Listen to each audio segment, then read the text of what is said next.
per contract risk that I am willing to accept, or 10 cents. So that means that my 954, where I'm talking about my 954 entry point right in here, actually my 964 entry point that we have in here, and that is a point at which I am only going to be looking at a situation that is 10 cents below that. I'm not going to risk any more than that on this contract. So I also prefer to have, if possible, a natural spot at which this might occur, and that is the predicted lows. If I possibly can get them to come down to the predicted lows, I'm going to try to keep a trailing stop below the predicted lows as the market moves up. I'd like to maybe have to stretch my risk parameters a little bit to stick with that, but I don't want to go very far, because I know that if I am stretching my parameters too much, I am endangering myself and taking more risk perhaps than I should be taking. But now, you can do this how you wish, but there are several different things to look at here. One of the things that I would suggest is that when the market is moving and it's going in your favor, and you have a move that has come out, pretty much, you're in the market here at roughly 964, as I said, and where the market has gone up, you're going to set a profit target. The first profit target I'm going to use, and again, this is a bit of an arbitrary number, but I'm going to use a 20-cent profit target, which puts my profit target approximately right in there at 984. One of the things that helps, kind of determine that, in addition to that, is you'll notice that the previous high was back here. That pretty much coincides with that. A lot of traditional traders are going to be looking at that point. If the market gets up to 984, that's a 20-cent advance from me from my entry point, and a 20-cent advance from me from my entry point is $1,000 in my pocket. So, not too bad. I'd like to have that in my pocket and attempt, then to use that other contract with a little bit more risk, perhaps. That's where I'm keeping my trailing stops below the predicted lows, and I'm going to, since I have the market's money that I'm using, I'm not going to be quite so eager to get out. Now, if I wanted to, I could set another target. I could say, okay, my target for the second profit could be another 20 cents higher, rather, and that would put my stop at approximately 10.04. And that would be right here. That's a possibility. You can do that. That is one possibility, is where you might want to get out with that second contract. Again, it depends a little bit about what you want to do. In any case, if you are in the market, you have not gotten out of the market, you're still riding it to the upside, you're going to find a situation where I mentioned before, we were talking about these candles that kind of started to suggest a high. Then you have the predicted differences that were suggesting you turn down, some things that are going on here to suggest a turn in the market. So at some point, you're going to be out of this market when that situation is shifting on April 23rd, 24th, 25th, right in that particular time and right there. On April 23rd, this date right here, this candle we had here, we had a predicted low of 10.07. Again, I'm going to use 10 cents as my leeway situation, to make sure that it's not going to get faked out, jabbed out, or whatever, so that I think I have a legitimate move that I can trade.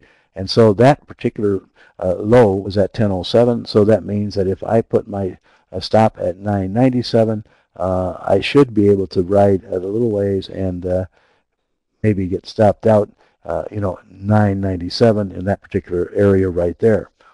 Now, that means you're out. That means you're flat. Now, the other possibility is, because the market has gone up, the possibility is that you may want to be in a market short.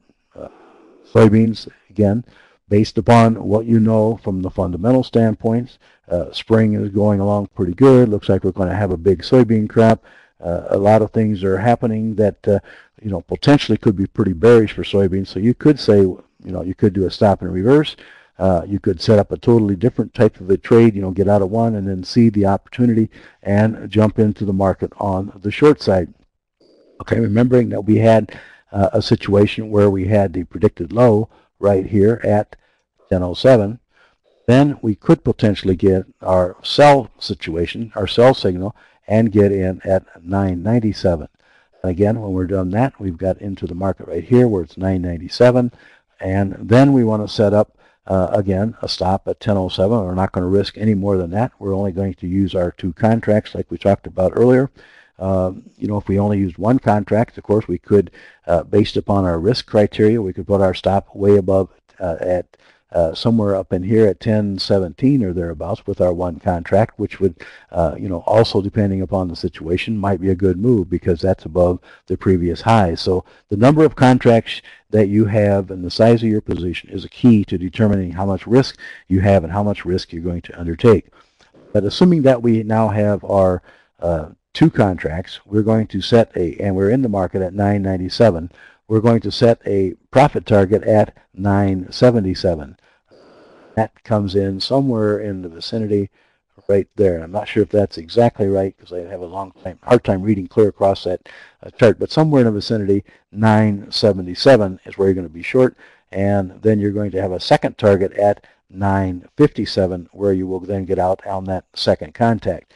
Again, this will depend a little bit upon whether you are actually wanting to get out or if you're going to be using the market's money, ride this a little short, get out above a predicted high, because at the same time, if you are still in a contract, you're going to be keeping a trailing stop above that predicted high, again, within range of that, like 10 cents above or whatever, so you are not risking too much, not seeing that evaporate.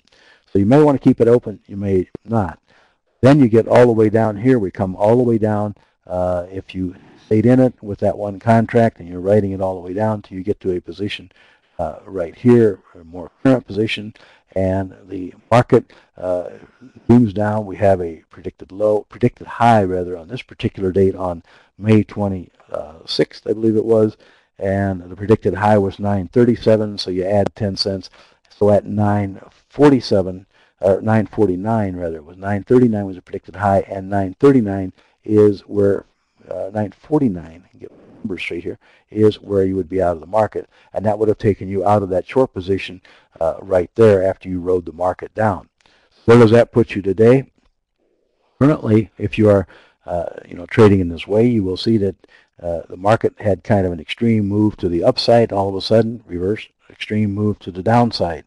So we had a predicted low on this day here of a couple of days or a day or two ago of on May 28th, a predicted low of 945.